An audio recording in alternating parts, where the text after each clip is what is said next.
Welcome to the channel students. तो आज हम इस वीडियो में एक्सप्लेन करने वाले हैं इलेक्ट्रोकेमिस्ट्री का कंप्लीट चैप्टर। इस वीडियो में आपकी इस यूनिट की पूरी फुल रिवीजन हो जाएगी, सभी इम्पोर्टेंट टॉपिक्स और उन पर बेस्ड कुछ इम्पोर्टेंट न्यूमेरिकल्स भी मैं आपको इसमें बताऊंगा।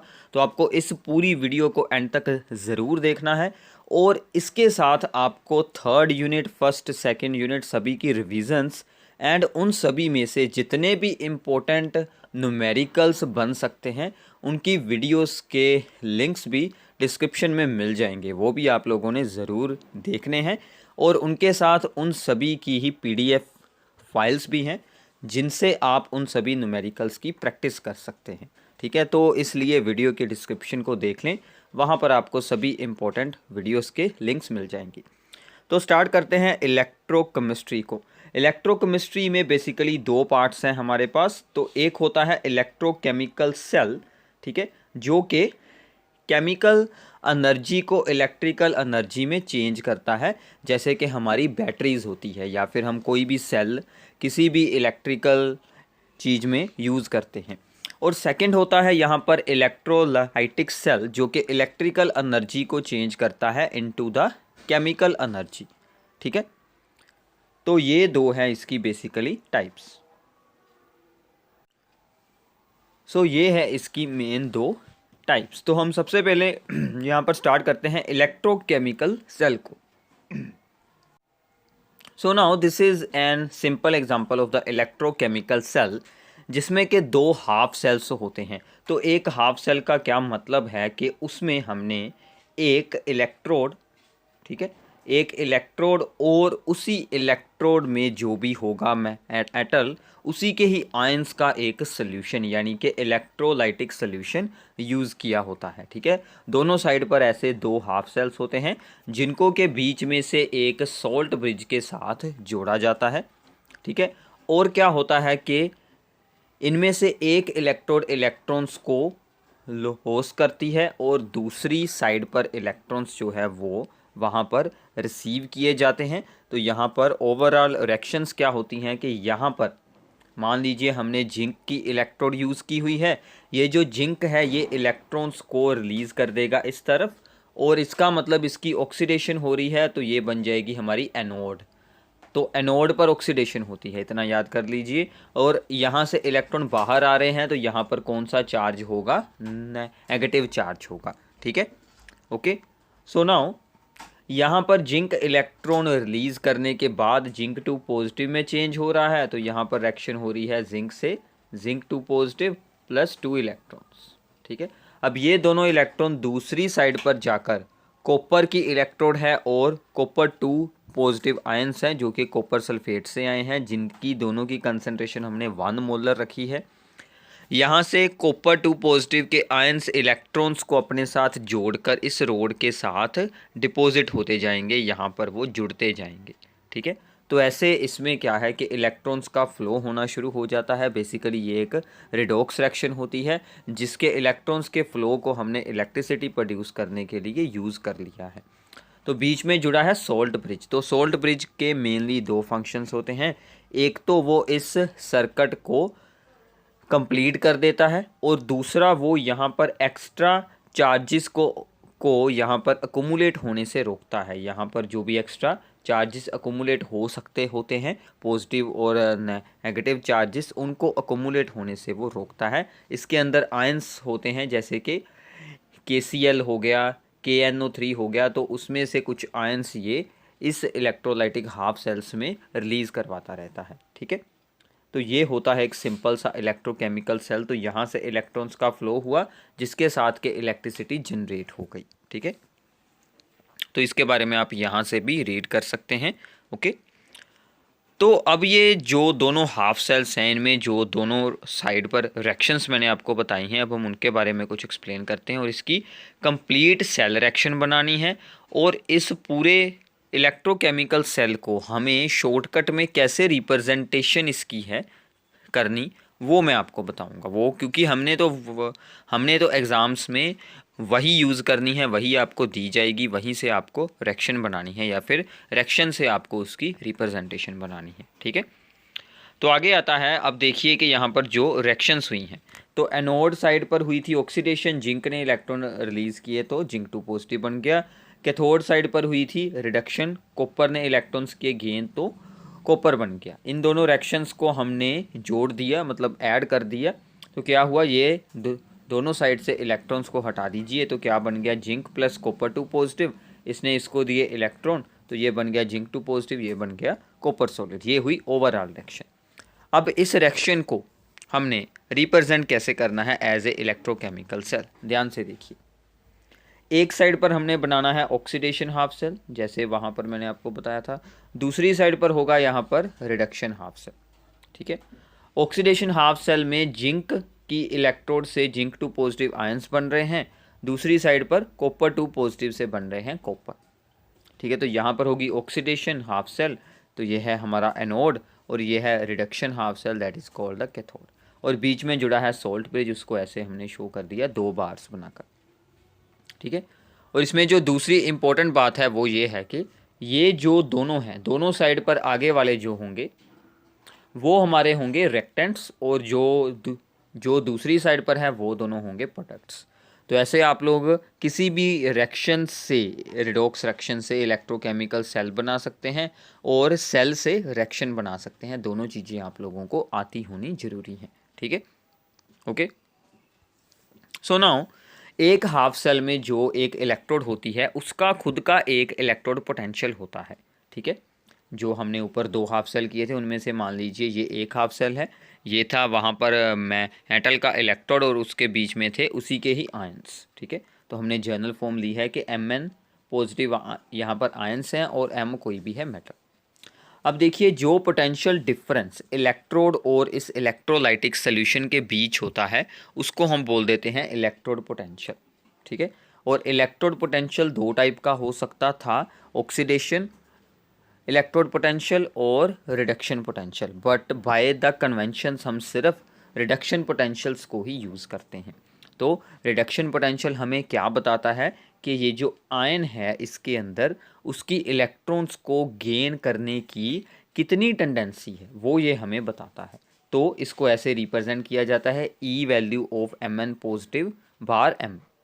तो हमें ऑलवेज रिडक्शन पोटेंशियल ही यूज़ करने हैं, जहाँ पर भी इलेक्ट्रोड पोटेंशियल वर्ड आ गया वहाँ पर हमने रिडक्शन पोटेंशियल ही यूज़ करने हैं, ठीक है।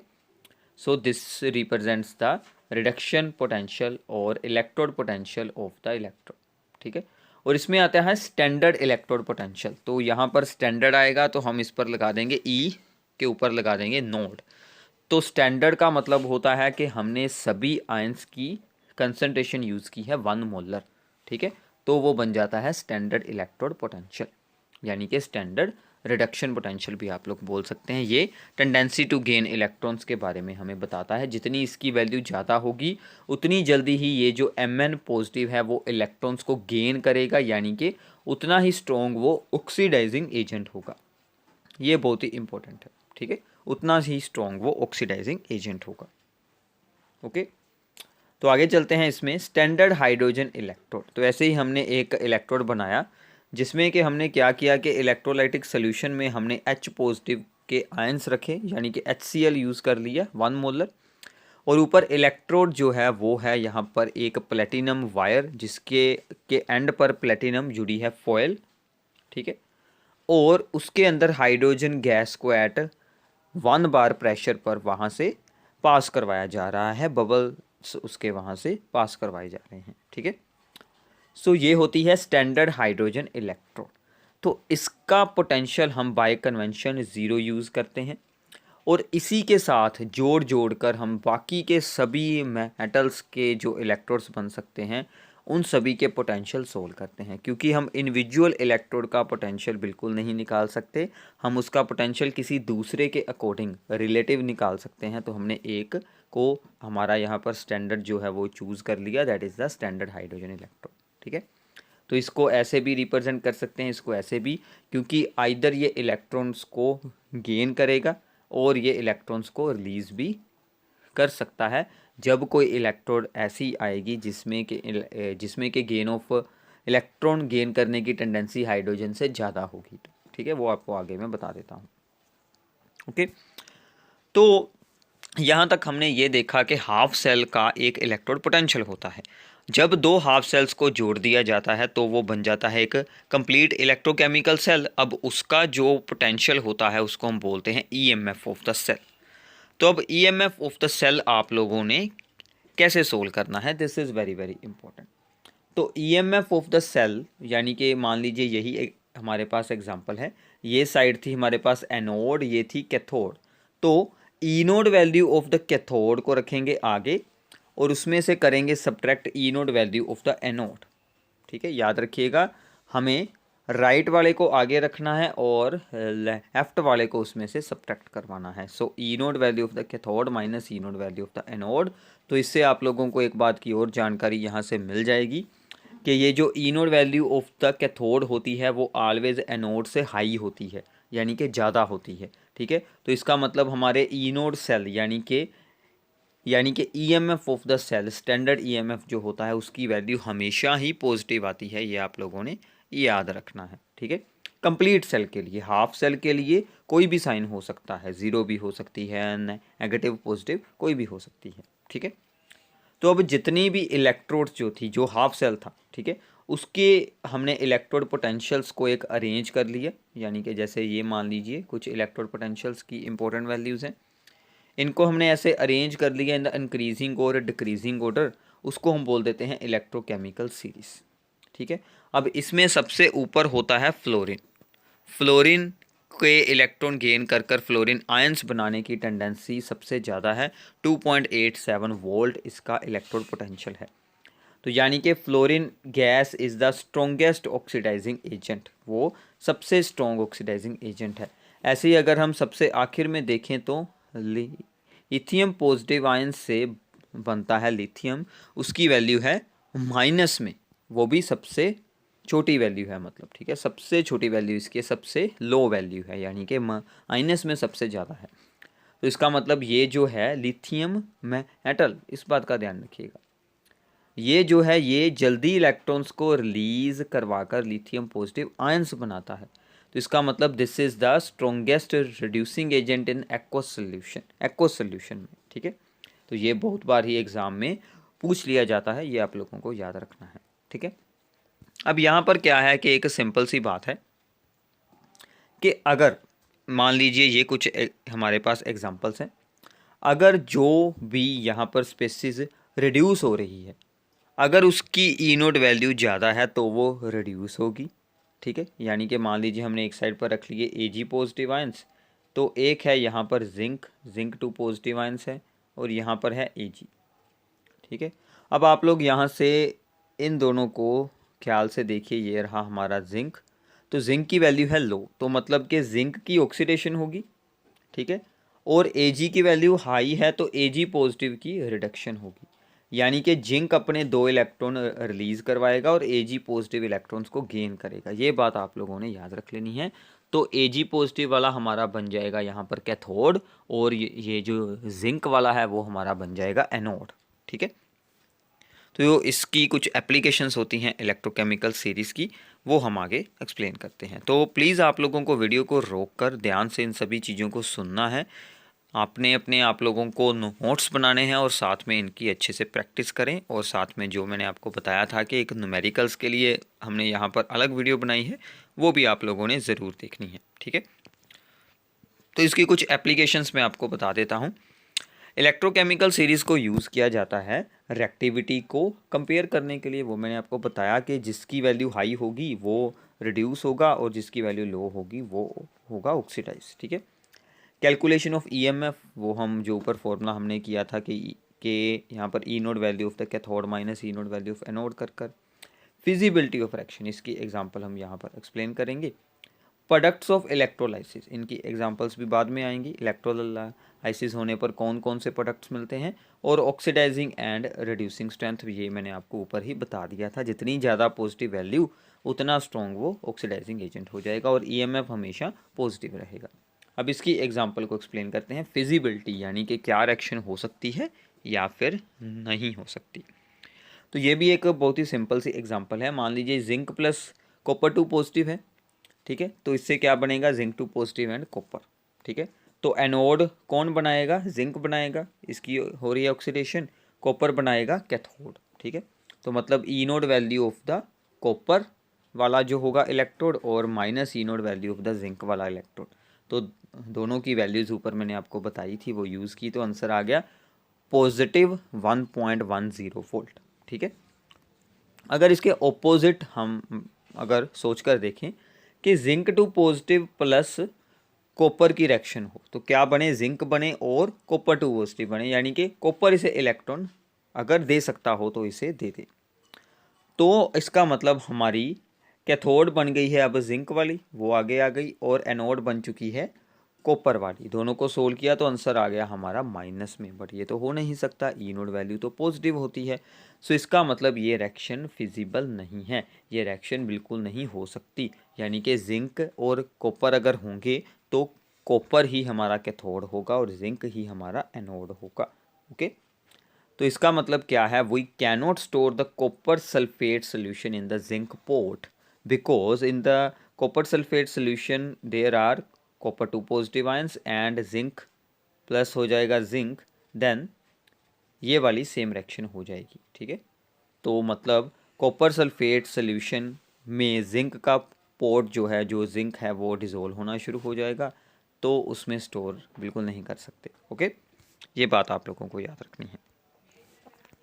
तो आगे चलते हैं, Nernst equation that is the most important topic of this chapter. ठीक है, नर्स्ट इक्वेशन हमें क्या बताती है कि अगर हमें स्टैंडर्ड इलेक्ट्रोड पोटेंशियल, जो कि मैंने ऊपर आपको बताया था कि ई के ऊपर पाया था नोड, यानी कि 1 मोलर कंसंट्रेशन पर, उसके अलावा किसी और कंसंट्रेशन पर ईएमएफ या फिर इलेक्ट्रोड पोटेंशियल को सोल्व करना हो तो हम यूज़ करते हैं नर्स्ट इक्वेशन। तो इसने हमें बताया कि फॉर दिस रिडक्शन, यानी कि रिडक्शन के लिए, ऊपर भी हमने इलेक्ट्रोड पोटेंशियल को रिडक्शन के अकॉर्डिंग ही देखा था, तो हमने हमेशा ऐसे ही यूज़ करना है इसे। So E value is equals to E nought, जो कि स्टैंडर्ड वैल्यू होगी, जो हमें इलेक्ट्रोकेमिकल सीरीज़ में दी होगी, तो हम वहाँ से याद भी रख सकते हैं। आगे आएगा -2.303 R इंटू टी, यानी कि gas constant into the temperature divided by N into F. तो N क्या है, नंबर ऑफ इलेक्ट्रॉन्स, तो यहाँ पर F क्या है, 1 फैराडे, यानी कि मोल, 1 मोल इलेक्ट्रॉन का चार्ज, उसकी वैल्यू आप लोगों ने याद रखनी है 96500। लॉग के अंदर है concentration of the products divided by the concentration of the reactant side. Okay, तो पहले इस इक्वेशन को ध्यान से आप लोगों ने देखना है, इसे 2-3 बार ज़रूर आप लोगों ने राइट डाउन करना है, बिकॉज बहुत बार एग्जाम में यही स्टेटमेंट आती है कि right the Nernst equation for this. ठीक है, सो इसके बाद क्या है, इसके बाद जो इसकी फॉर्म हमें न्यूमेरिकल्स में यूज़ करनी है वो क्या है, आर की वैल्यू लगाएं 8.314, 1 फैराडे की वैल्यू लगाएं, टेम्परेचर नॉर्मली 298 होता है, यानी कि 25 डिग्री सेल्सियस जो हमारा नॉर्मल रूम टेम्परेचर अज्यूम किया जाता है, और कोई भी सॉलिड और कोई भी प्योर लिक्विड हो उनकी हमें कंसंट्रेशन यूज़ कर लेनी है 1। ठीक है, तो इस बात का आप लोगों ने रखना है यहाँ पर ध्यान। तो ये सभी वैल्यूज़ को इस इक्वेशन में यूज़ करने के बाद यहाँ पर सिर्फ क्या बच जाएगा, n बच जाएगा, बाकी सभी वैल्यूज़ तो इसके बीच यूज़ हो जाएंगी। तो हमारा आंसर ये बन जाएगा, for half cell E value यानी कि electrode potential is equals to E nought minus 0.0591 over n. ये वैल्यू आई है इन सभी को सोल्व कर कर, आर टी ये सभी कुछ सोल्व कर कर ये वैल्यू आई है। ठीक है, ये आप लोगों ने ऐसे ही याद रख लेनी है। इसकी वैल्यू हमने अप्लाई कर दी है 1, तो ये बच गया mn पॉजिटिव आयंस की कंसंट्रेशन। ठीक है, तो ये होती है Nernst equation for the half cell. अब अगर हो हमारे पास कंप्लीट सेल तो हमें क्या करना है, कंप्लीट सेल में मान लीजिए कुछ ऐसी रिएक्शन हो रही है कि ए है, यहाँ पर ए टाइम्स बी है, B times n electron exchange हो रहे हैं और सी ओ डी बन रहे हैं। तो सेम टू सेम वैसे ही चलना है, वहाँ पर इलेक्ट्रोड पोटेंशियल की जगह पर हमें ये यूज़ कर लेना है ई सेल, यानी कि cell potential. Standard cell potential minus same रहेगा 0.0591 ओवर एन लॉग यहाँ पर जो होंगे प्रोडक्ट्स की कंसंट्रेशन, और साथ में इम्पोर्टेंट है यानी कि अगर C के आगे C है यानी कि 2 है, 3 है, 4 है, जो भी है रेज टू पावर हमें वही सेम कर देनी है। ऐसे ही D रेज टू पावर, इधर A और B हैं उनके भी रेज टू पावर करनी है। ठीक है, okay. So this is for the complete cell, ये हमारी ज़्यादा यूज़ होने वाली है। इसके बाद हम इसी से सोल्व कर सकते हैं दो और चीज़ों को। एक है इक्विलिब्रियम कांस्टेंट। इक्विलिब्रियम कांस्टेंट जब इक्विलिब्रियम अटेन हो जाता है तो ये वैल्यू ज़ीरो हो जाती है। तो यहाँ से हम ये वैल्यू जो है लॉग के अंदर इसको हम क्या लिख देते हैं, Kc इक्विलिब्रियम कांस्टेंट। तो ये वाला फॉर्मूला बन जाता है सिंपल सा, E note cell is equals to -0.059/n into log of Kc। और ऐसे ही हम सोल्व कर सकते हैं गिब्स एनर्जी, जिसका फॉर्मूला होता है delta G nought is equals to -NF into E note cell, that is also called the maximum work that can be obtained from the cell reaction. ये भी आप लोगों ने याद रखना है। गिब्स एनर्जी चेंज और maximum work obtained are both are equal, but दोनों के साइन ऑपोजिट होंगे सिर्फ। ठीक है, तो ये थे इंपॉर्टेंट फॉर्मूलाज। अब इन पर बेस्ड कुछ न्यूमेरिकल्स को एक्सप्लेन करते हैं। सो नाउ यहाँ से आप लोगों को एक बात के बारे में और याद रखना है कि ये जो गिब्स एनर्जी होती है ये एक एक्सटेंसिव प्रॉपर्टी होती है। यानी कि अगर रिएक्शन को हमने किसी कांस्टेंट के साथ मल्टीप्लाई किया हुआ है तो गिब्स एनर्जी को भी उसी के साथ मल्टीप्लाई हो जाएगा, बट ई नोट सेल को बिल्कुल नहीं होगा। वो एक इंटेंसिव प्रॉपर्टी होती है। एक्सटेंसिव मतलब जो कि ये अमाउंट पर डिपेंड करती है। ठीक है, यानी कि अगर मैं यहाँ पर 2 के साथ मल्टीप्लाई करवा दूँ तो यहाँ पर भी 2 के साथ मल्टीप्लाई होकर 4 बन जाएगा। ठीक है, हमारे फॉर्मूला में, क्योंकि इलेक्ट्रॉन्स उतने ही ज़्यादा हो जाएंगे। तो इस पर बेस्ड एक न्यूमेरिकल करते हैं नर्स्ट इक्वेशन पर, दैट इज़ मोस्ट इंपॉर्टेंट। मैं आपको एक न्यूमेरिकल बताऊंगा, इसके साथ ही आपको पूरी अंडरस्टैंडिंग हो जाएगी। अगर आप और न्यूमेरिकल्स को सोल्व करना चाहते हैं, अंडरस्टैंड करना चाहते हैं, उसके लिए हमने एक डिफरेंट वीडियो बनाई हुई है। तो इसमें है कि calculate EMF of the cell in which the following reaction takes place. तो हमें ई नोड सेल की वैल्यू यहाँ पर दी गई है 1.05 वोल्ट, और ये है हमारा सेल। सेल की रिप्रेजेंटेशन दी गई है जो मैंने आपको बताई थी। इससे हमें सबसे पहले रिएक्शन बनानी है। रिएक्शन बनाने का क्या वे है, ये क्या शो करेगा, रेक्टेंट ये दोनों है। मैंने आपको बताया था आगे वाले क्या होंगे, दोनों रेक्टेंट, और ये दोनों हैं प्रोडक्ट। ये दोनों हमने बना लिए प्रोडक्ट। रिएक्शन को करें बैलेंस। ठीक है, चार्ज को हमने करना है बैलेंस बेसिकली। तो Ni पर था 2 पॉजिटिव, तो हमने Ag पर था 1 पॉजिटिव, इसके आगे 2 लगा लिया। अब दूसरी साइड पर भी 2 लगेगा। अब निकल से 2 इलेक्ट्रॉन बाहर निकल रहे हैं, निकल 2 पॉजिटिव बन रहा है, तो इसका मतलब N की वैल्यू हो गई 2।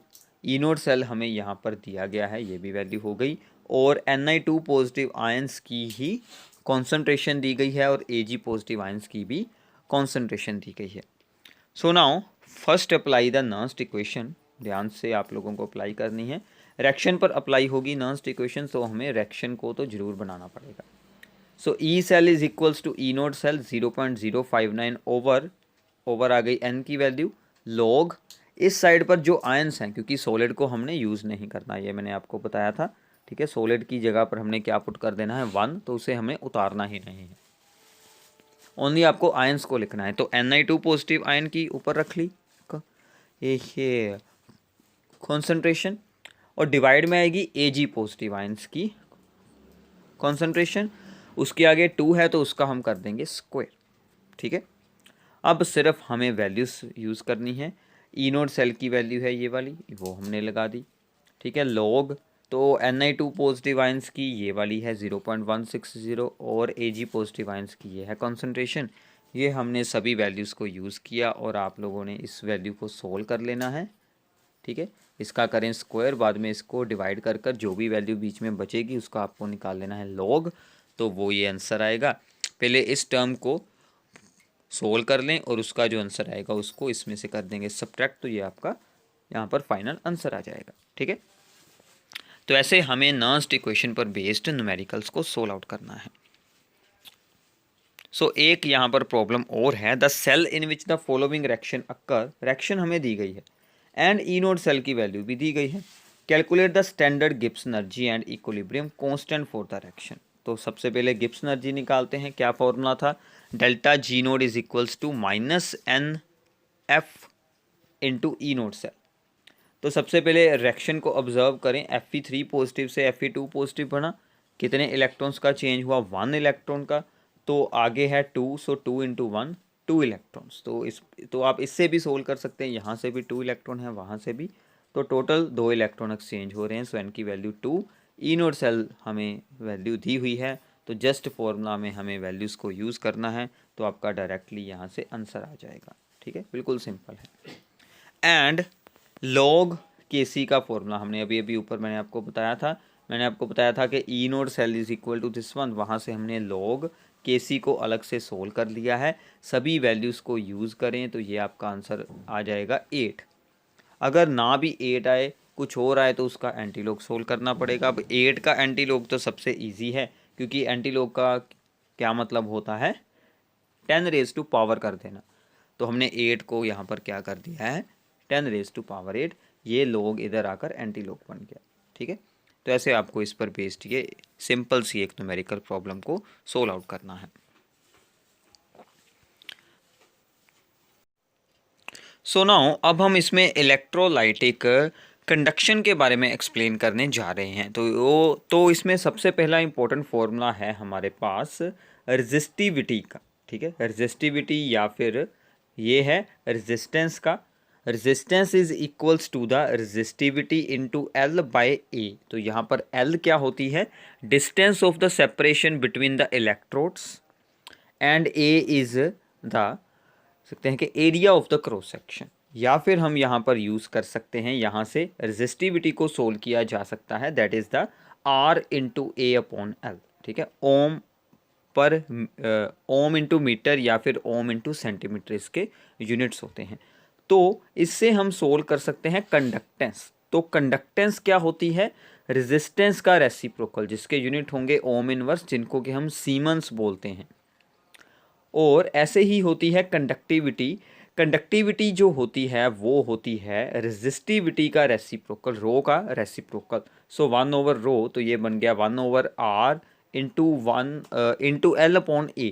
तो 1/r की जगह पर हम G पुट कर देंगे, तो ये बन गया conductivity is equal to G into L upon A। तो ये जो L अपॉन A है, इसको हमने एक नाम दे दिया G star, that is called the cell constant. ठीक है, सो ये हमारे पास एक इम्पोर्टेंट रिलेशन बन जाता है, conductivity is equals to the conductance into the cell constant. तो सेल कांस्टेंट की वैल्यू क्या होती है, L अपॉन A। ठीक है, जो कि किसी भी सेल के लिए सेम रहती है, एक सेल के लिए। ठीक है, तो ये आपको मेन फॉर्मूला इसमें से याद रखना है, ये वाला और ये एक कंडक्टिविटी वाला। ठीक है, इन दोनों से हमारे न्यूमेरिकल्स हो जाते हैं बेसिकली। तो इसके बाद आती है मोलर कंडक्टिविटी। ठीक है, तो जब इलेक्ट्रोलाइटिक सोल्यूशन में, ठीक है, हमने 1 मोल ऑफ इलेक्ट्रोलाइट को डिसोल्व किया हो in the volume V of the solution, उसकी जितनी कंडक्टिविटी होती है उसे हम बोलते हैं मोलर कंडक्टिविटी। इसका फॉर्मूला याद रखिएगा, conductivity into 1000 upon the molarity, क्योंकि हमें मोल्स पर लीटर सोल्व करने हैं, इसलिए मोलैरिटी। इसको हम बोल देते हैं कंसंट्रेशन भी बोल सकते हैं। ठीक है, सो जब सोल्यूशन की हम कंसंट्रेशन को अप्रोचेस टू ज़ीरो कर देते हैं, यानी कि सोल्यूशन को बहुत ही ज़्यादा डिल्यूट कर देते हैं, इनफाइनेटली डिल्यूट कर देते हैं, तब हमारी मोलर कंडक्टिविटी बन जाती है molar conductivity at infinite dilution.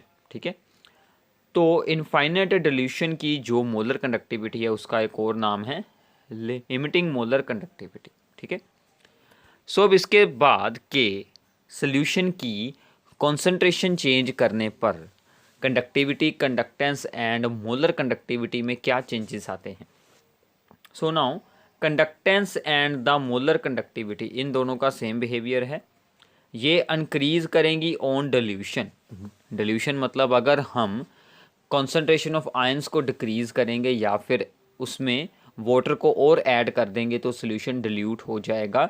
तो conductance and the molar conductivity दोनों ही इंक्रीज करेंगे, क्योंकि उसमें जो आयंस की डेसोसिएशन इंक्रीज हो जाएगी। इसके ऑपोजिट अगर हम बात करें यहाँ पर कंडक्टिविटी की, ठीक है, तो कंडक्टिविटी जो होती है वो डिल्यूशन करने पर होती है डिक्रीज। ठीक है, क्यों डिक्रीज़ होती है? क्योंकि कंडक्टिविटी का मतलब होता है कि 1 सेंटीमीटर क्यूबिक जो सॉल्यूशन है उसमें कितने आयंस हैं जो कि डिल्यूट करने के बाद वहाँ पर नंबर ऑफ आयंस डिक्रीज़ हो जाते हैं, सो कंडक्टिविटी भी डिक्रीज़ हो जाती है। ठीक है, तो ये बातें आप लोगों को याद रखनी है, तो प्लीज़ साथ में नोट्स ज़रूर बनाने हैं।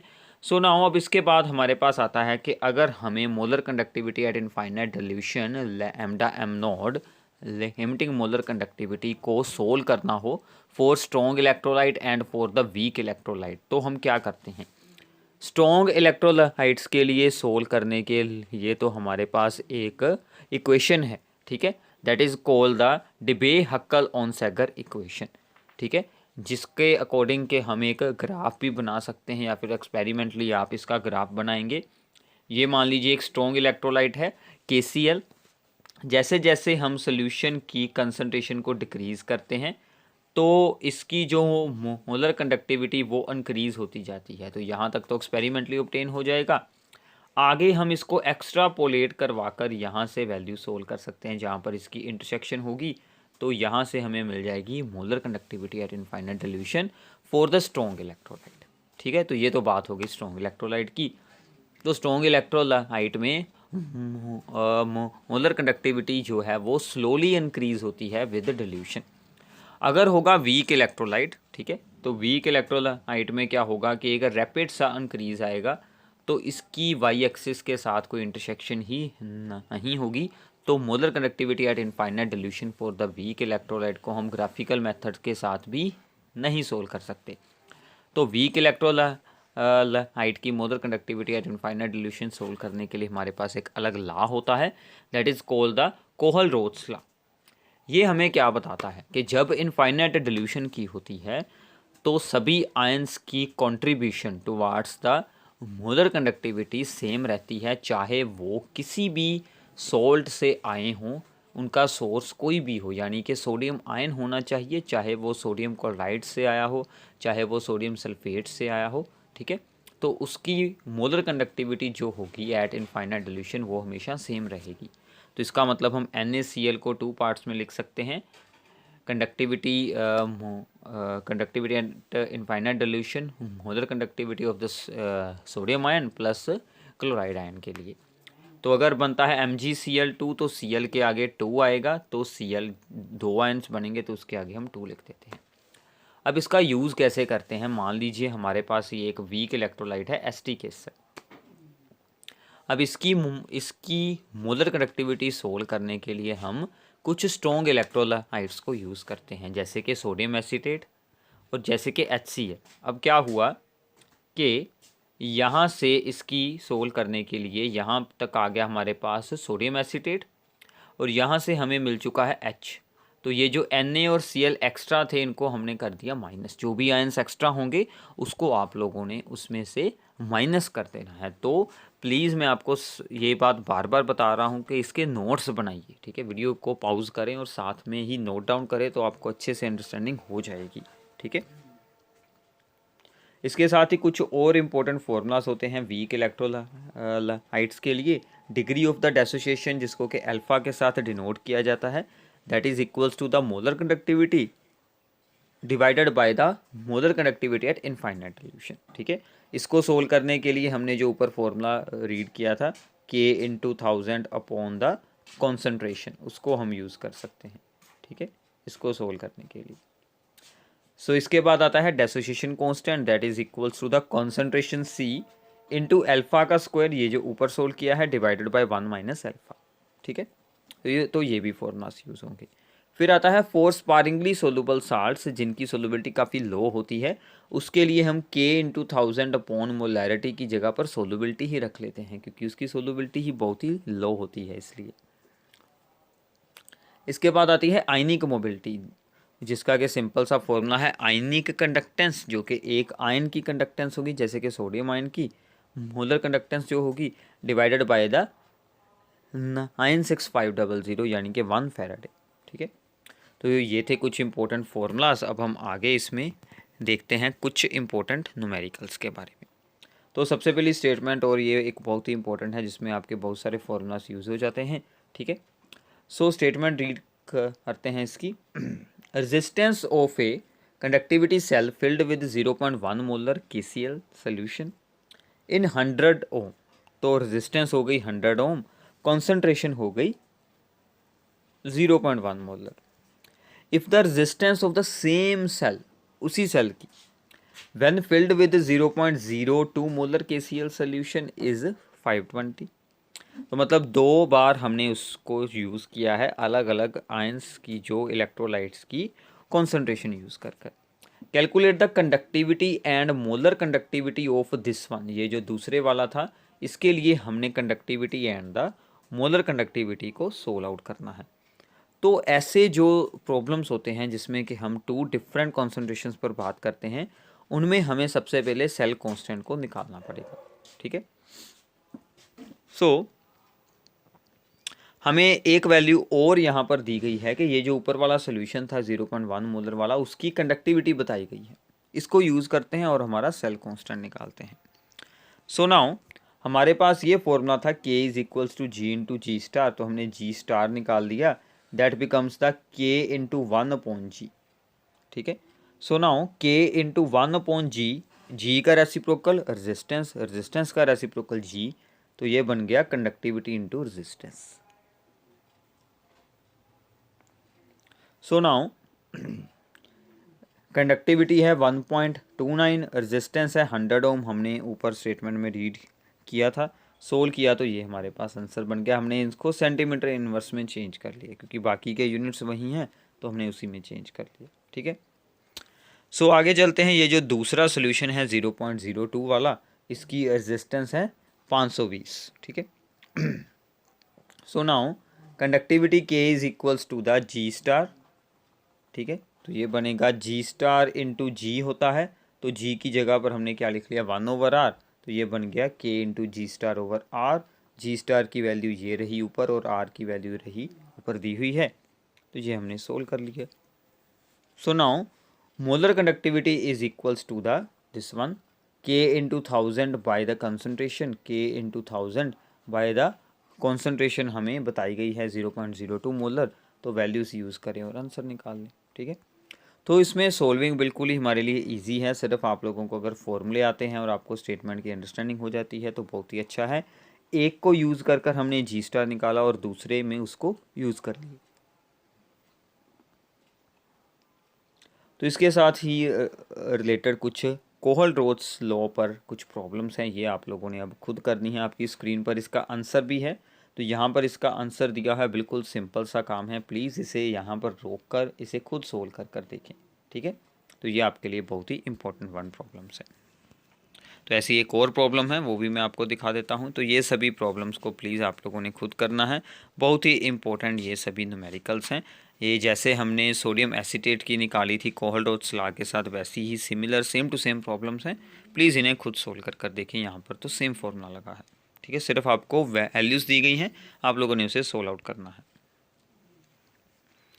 तो आगे चलते हैं, प्रोडक्ट्स ऑफ द इलेक्ट्रोलाइसिस। ठीक है, जब हम किसी इलेक्ट्रोलाइट को डिज़ोल्व कर कर, यानी कि उसका एक्वस सोल्यूशन बनाकर, ठीक है, उसमें दो इलेक्ट्रोड रखकर उसमें से इलेक्ट्रिसिटी को पास करवाते हैं, उसको एक बैटरी के साथ जोड़कर। ठीक है, तो क्या होता है कि वहाँ पर केमिकल रिएक्शन होती है।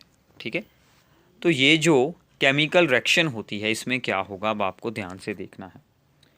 जिस साइड पर बैटरी का जुड़ा है पॉजिटिव एंड, उस साइड पर सोल्यूशन में से अनायंस मूव करेंगे, तो अनायंस पर क्या होगा, चार्ज नेगेटिव, वो मूव करेंगे towards the positive ion, positive electrode, and that electrode is called the anode. अब यहाँ पर एनोड का साइन क्या बन रहा है, पॉजिटिव। ध्यान रखिएगा, इलेक्ट्रोकेमिकल सेल में क्या होता है, एनोड का साइन नेगेटिव, इसमें ऑपोजिट हो जाएगा। ठीक है, सो आप ये लोग याद रख सकते हैं कि anion goes to anode A to A and the cations यानी कि positively charge goes to the cathode यानी कि सी टू सी। सबसे पहले तो इसे याद रखना सबसे ज़्यादा इम्पोर्टेंट है कि कैथोड की ओर जाएंगे कटायन, एनोड की ओर जाएंगे अनायंस, तो उसी के अकॉर्डिंग ही वहाँ पर कुछ रिएक्शंस होंगी। एनोड वाले जो अनायंस हैं यहाँ पर आकर इलेक्ट्रॉन्स करेंगे लॉस, तो यहाँ से बैटरी इलेक्ट्रॉन छोड़ेगी इस तरफ और ये जो कटायंस हैं वो इलेक्ट्रॉन्स को अपने साथ जोड़कर उस पर डिपॉजिट होते जाएंगे। ठीक है, तो ये इसमें एक बेसिक सा जो है वो रिएक्शंस होंगी।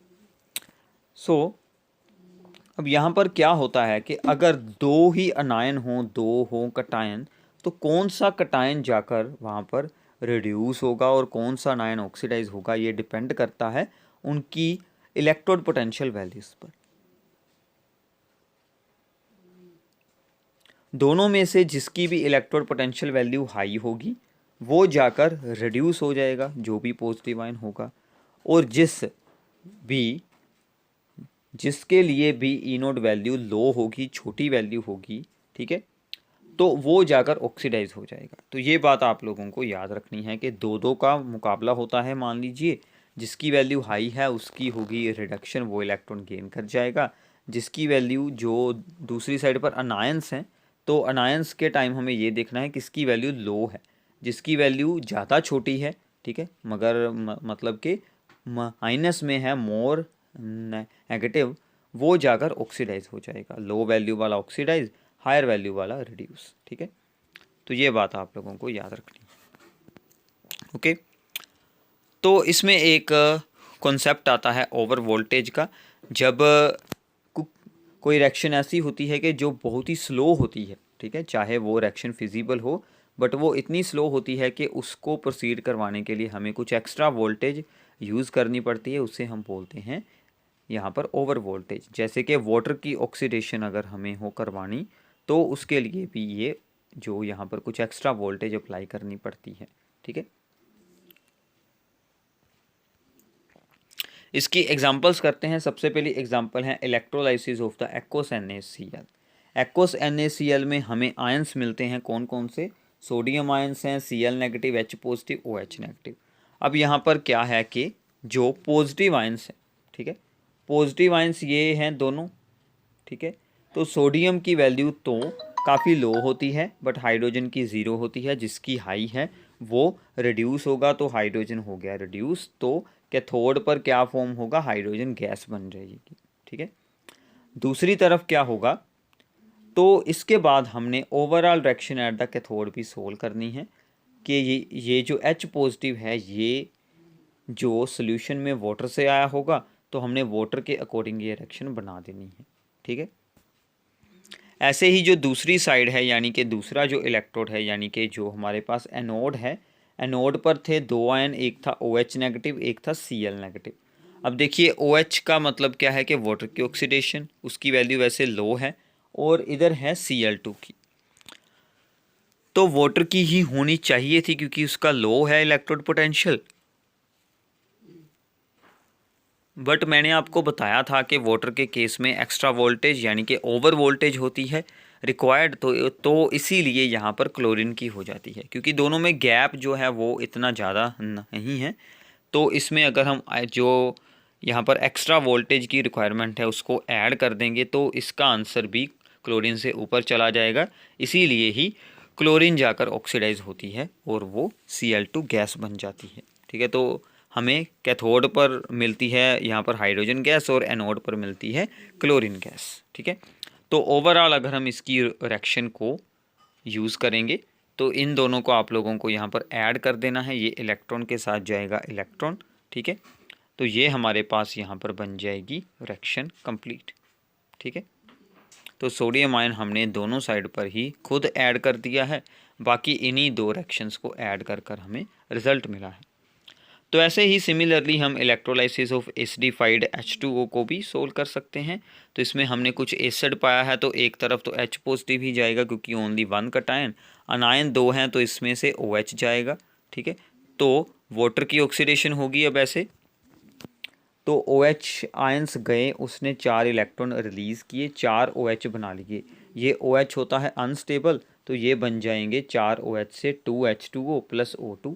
ठीक है, तो इसका अगर हमने ओवरऑल एक रिज़ल्ट बनाना हो तो आप डायरेक्टली ये भी लिख सकते हैं।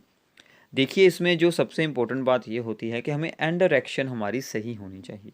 अगर आप लोग एंड को ही सही से याद रख लेते हैं तो बहुत अच्छा है। अगर आप लोगों ने सोल्व करना है तो आप लोग सोल्व कर कर भी दिखा सकते हैं। ठीक है, सो नाउ अब ये जो यहाँ पर OH आयन था, इसका सोर्स क्या होगा, H2O। तो ये 4H2O वाली रिएक्शन और इस रिएक्शन को हम लोगों ने इसमें कर दिया, इन दोनों को A+, तो ये हमें ओवरऑल ये रिज़ल्ट मिल जाता है। तो आप लोगों ने ये भी रिएक्शन याद रख सकते हैं, ठीक है। तो एनोड पर बेसिकली यही रिएक्शन होती है, ये जो एंड में लिखी है हम, ये तो इसको सोल्व कैसे करना है वो सब कुछ यहाँ पर बताया गया है। तो आपको सिर्फ ये दोनों रिएक्शंस को याद रखना है जिन पर स्टार लगा है। ये वाली रिएक्शन है कैथोड पर हाइड्रोजन, एनोड पर ऑक्सीजन बनी है वाटर की ऑक्सीडेशन होकर, दोनों को हम यहाँ पर ऐड कर देंगे तो हमें एंड रिजल्ट भी मिल सकता है। इसके बाद आता है electrolysis of the aqueous copper sulphate. तो कॉपर 2 पॉजिटिव आयंस जाएंगे कैथोड पर क्योंकि इसका पोटेंशियल हाई होता है, कॉपर बन जाएगा, और एनोड पर तो वही सेम OH आयंस की होगी ऑक्सीडेशन, यानी कि वाटर की ऑक्सीडेशन, जो मैंने आपको ऊपर रिएक्शन बताई थी स्टार वाली कि 2H2O से 4H positive oxygen and 4 electrons बन जाते हैं, ठीक है। अगर इसी में हम कॉपर के इलेक्ट्रोड्स को यूज़ कर लें, ये था प्लेटिनम के इलेक्ट्रोड्स को यूज़ कर कर अगर हम कॉपर के यहाँ पर इलेक्ट्रोड्स को यूज़ करते हैं तो क्या होगा कि एक साइड पर कॉपर जो है वो अपने यहाँ पर आयंस बनाएगा इलेक्ट्रॉन्स को रिलीज कर कर, दूसरे हाफ सेल में कॉपर दूसरी इलेक्ट्रोड पर कॉपर 2 पॉजिटिव आयंस 2 इलेक्ट्रॉन्स को जोड़कर अपने में कॉपर बनाती जाएंगे, ठीक है। तो एक साइड से इलेक्ट्रोड जो है वो डिसोल्व होती जाएगी और दूसरी जगह पर जाकर कॉपर डिपॉजिट होता जाएगा। इसको इलेक्ट्रोप्लेटिंग में भी यूज़ किया जाता है, रिफाइनिंग में भी यूज़ किया जाता है, ठीक है। इसके बाद आएगी electrolysis of the sulphuric acid. ये एग्जांपल अब आप लोगों को खुद रीड करनी है, आपकी स्क्रीन पर है, आप इसे रोक कर रीड कर सकते हैं, बिल्कुल सिंपल सा काम है, ठीक है। सो ये थी आपके लिए इलेक्ट्रोकेमिस्ट्री की एक फुल रिवीजन वीडियो। कुछ इंपॉर्टेंट प्रॉब्लम्स हैं इसमें, इस चैप्टर में, वो मैं आप लोगों को बता देता हूँ। जैसे कि सबसे पहली है कि यहाँ पर है कि out of the following pairs predict the reason which pair will allow the greater conduction of electricity. Silver wire at 30 degree Celsius और एट 60 डिग्री।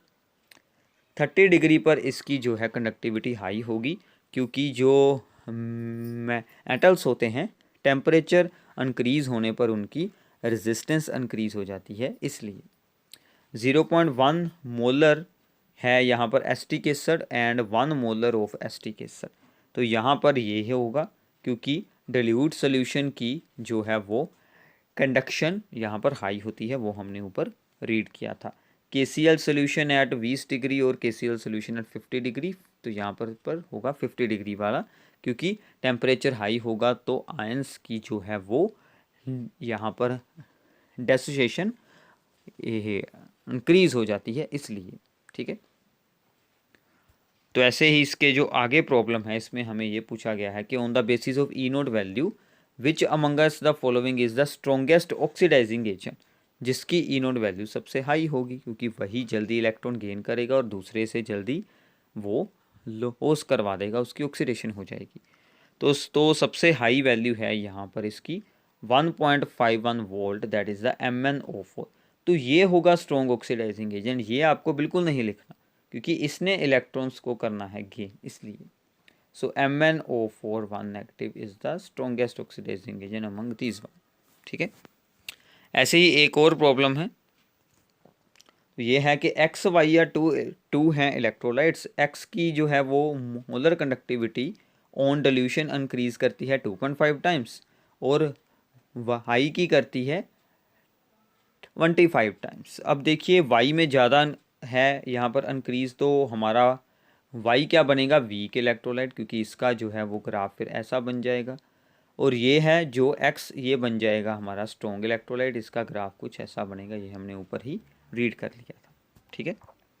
इसके बाद की जो प्रॉब्लम है वो आप लोगों ने खुद सोल्व करनी है। कॉपर क्लोराइड की इलेक्ट्रोलाइसिस, यानी कि कॉपर सल्फेट वाला ही सेम रूल यहाँ पर आप लोगों को एक्सप्लेन कर कर दिखा सकते हैं। बस यहाँ पर क्या होगा फ़र्क कि कैथोड पर तो Cu ही जाएगा और एनोड पर जाएगी Cl2 क्योंकि वाटर के लिए हमें ओवर वोल्टेज चाहिए, ठीक है। तो ये था आपका complete chapter of the electrochemistry. Please इस वीडियो को अपने सभी फ्रेंड्स के साथ ज़रूर शेयर करें। Thanks for watching our video and नीचे कमेंट बॉक्स में ज़रूर बताएं कि आपको ये वीडियो कैसी लगी है, और आपका कोई भी इस चैप्टर में या फिर किसी भी और चैप्टर में कोई भी प्रॉब्लम हो वो भी आप हमसे नीचे कमेंट बॉक्स में ज़रूर पूछिए। Thanks for watching this video.